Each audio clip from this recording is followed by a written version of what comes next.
देखने को मिल जाएंगे, जिनमें हर एक अलग अलग कोचेस होते हैं, जिनके प्राइस की स्टार्टिंग 500 रुपए से लेकर 8,000 रुपए तक की रहती है।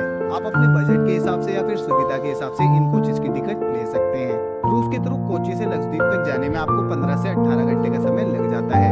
एंड अगर आप मुंबई में रहते हैं या फिर मुंबई के आसपास में रहते हैं तो आप वहां से भी क्रूज के थ्रू लक्षद्वीप तक जा सकते हैं। आप अपने बजट या फिर सुविधा के हिसाब से मुंबई से भी जा सकते हैं।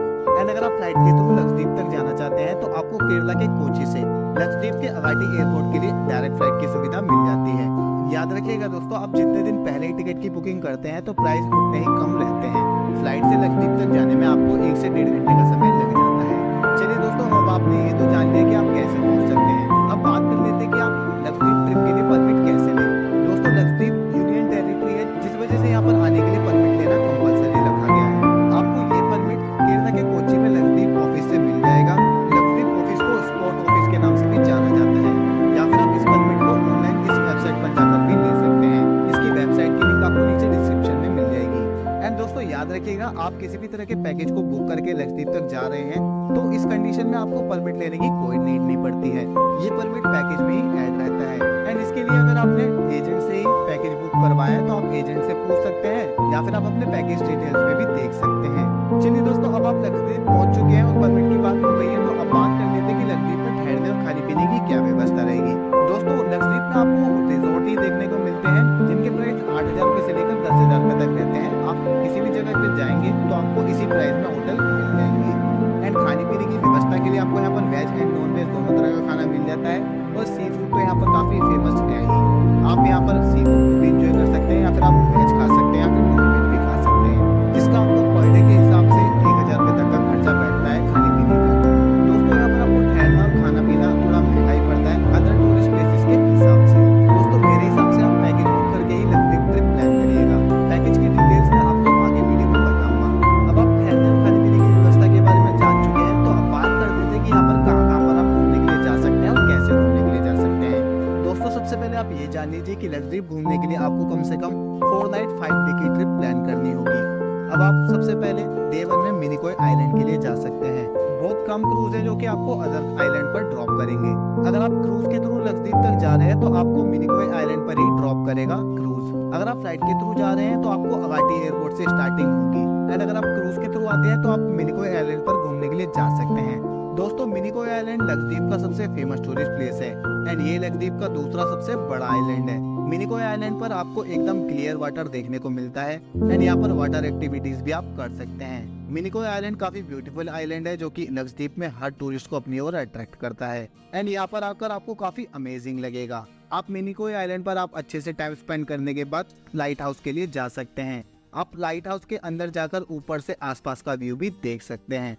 अरब सागर का व्यू देखने लायक होता है। एंड समुद्र का पानी एक तरफ ब्लू दिखाई देता है एंड एक तरफ स्काई ब्लू, जो कि काफी ब्यूटीफुल लगता है। इस व्यू को आप अपने कैमरे पे भी कैप्चर जरूर करिएगा। एंड यहाँ पर एंजॉय करने के बाद आपका डे 1 यहीं समाप्त हो जाएगा। उसके बाद आप नेक्स्ट डे यानी कि डे 2 में मिनिकॉय आइलैंड से कल्पेनी आइलैंड के लिए जा सकते हैं, जिसके लिए आपको मिनिकॉय आइलैंड से बोट या फिर शिप मिल जाती है। कल्पेनी आइलैंड तक जाने के लिए आपको इस बोट से जाने के या फिर शिप से जाने के प्राइस 2,000 रुपए से 3,000 रुपए तक के रहते हैं, जो कि पर पर्सन के होते हैं। एंड ये आपको कल्पेनी आइलैंड तक 4 से 5 घंटे में ड्रॉप कर देती है। अब आप कल्पेनी आइलैंड पहुंच जाएंगे। कल्पेनी आइलैंड एक ब्यूटीफुल आइलैंड है, जहाँ का पानी एकदम क्लियर दिखाई देता है। एंड यहाँ पर भी कई सारी वाटर एक्टिविटीज होती है। कल्पेनी आइलैंड इतना ब्यूटीफुल है कि यहाँ पर एंजॉय करते हुए आपका टाइम कब बीत जाएगा आपको पता ही नहीं चलेगा। कल्पेनी आइलैंड पर आप बीच के किनारे बैठकर नारियल पानी का आनंद भी जरूर करिएगा। एंड यहाँ पर आप वाटर एक्टिविटीज को भी कर सकते हैं। यहाँ पर घूमते हुए ही आपका डे 2 समाप्त हो जाएगा। यहाँ पर आपको काफी अच्छा टाइम स्पेंड करने को मिलता है। एंड यहाँ पर आप स्टे करने के बाद नेक्स्ट डे यानी कि डे 3 में आप कल्पेनी आइलैंड से कदमत आइलैंड के लिए जा सकते हैं, जो कि आप कल्पेनी आइलैंड से कदमत आइलैंड के लिए शिप या फिर बोट के थ्रू जा सकते हैं, जिससे जाने के प्राइस पर पर्सन के 3,000 रुपए से 3,500 रुपए तक के आते हैं। दोस्तों, कदमत आइलैंड काफी ब्यूटीफुल है एंड ये काफी बड़ा आइलैंड है, जहाँ का पानी आपको एकदम क्लीन दिखाई देता है। लक्षद्वीप ट्रिप के दौरान जितने भी प्लेसेस हैं उन सब में सबसे ज्यादा क्लीन पानी आपको यहाँ पर दिखाई देता है।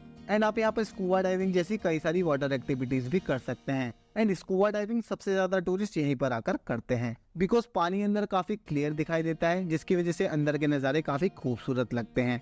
स्कूबा डाइविंग इसलिए आप यहाँ पर भी आकर कर सकते हैं। स्कूबा डाइविंग करने के चार्जेस 2000 रुपए तक के रहते हैं, जो कि पर पर्सन के होते हैं। एंड कदमत आइलैंड में स्कूबा डाइविंग करने के बाद शायद ही आप इस एक्सपीरियंस को अपनी लाइफ में भुला पाओगे। एंड यहाँ पर एंजॉय करने के बाद आप कोच्चि के लिए वापस जा सकते हैं। यहीं पर आकर आपका 5 दिन का ट्रिप समाप्त हो जाता है। 2 दिन आपके क्रूज से आने और जाने में लग जाते हैं और 3 दिन आप ट्रिप प्लान करके घूम सकते हैं। एंड दोस्तों, अगर आपके पास और भी समय है और आप थोड़ा लंबा ट्रिप प्लान करना चाहते हैं तो आप डे 4 में कदमत आइलैंड से कवरत्ती आइलैंड पर घूमने के लिए जा सकते हैं।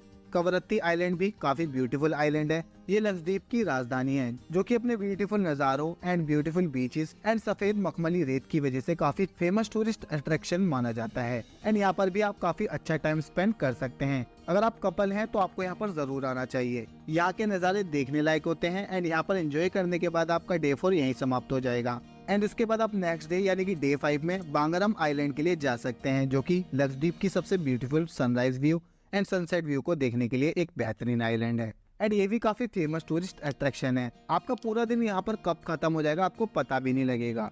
अगर आप 4 नाइट 5 डे की ट्रिप प्लान करके आ रहे हैं तो आप 3 दिन में उन प्लेसेस को घूम सकते हैं जो कि आपको मैंने पहले बताए हैं। अगर आपके पास और भी समय है तो आप अपनी ट्रिप में बांगरम को ऐड कर सकते हैं और कवरत्ती आइलैंड को अपनी ट्रिप में शामिल कर सकते हैं। चलिए दोस्तों, आपको मैंने डे बाय डे ये तो बता दिया कि आप कहाँ पर घूमने के लिए जा सकते हैं और कैसे कैसे घूमने के लिए जा सकते हैं, कितने दिन की आप ट्रिप प्लान कर सकते हैं। चलिए अब बात करते हैं कि यहाँ पर आने का बेस्ट टाइम कौन सा रहेगा। दोस्तों, आप यहाँ पर अक्टूबर से लेकर अप्रैल के बीच में कभी भी आ सकते हैं। ये काफी अच्छा समय होता है यहाँ पर आने का। बाकी अगर आप पूरे साल में कभी भी यहाँ पर आना चाहते हैं तो आप यहाँ पर आ सकते हैं। चलिए दोस्तों, अब बात करते हैं कि इस पूरी ट्रिप को कंप्लीट करने में आपका कितना खर्चा आएगा। दोस्तों, अगर आप खुद से लक्षद्वीप ट्रिप प्लान करते हैं जो कि 4 नाइट 5 डे की रहती है तो आपका लगभग 35,000 रुपए तक का खर्चा आता है, जिसमें आपका मैंने किसी भी तरह के वाटर एक्टिविटीज के चार्जेस इंक्लूड नहीं किए हैं। दोस्तों, मेरे हिसाब से आप लक्षद्वीप घूमने के लिए आप किसी भी पैकेज को बुक करके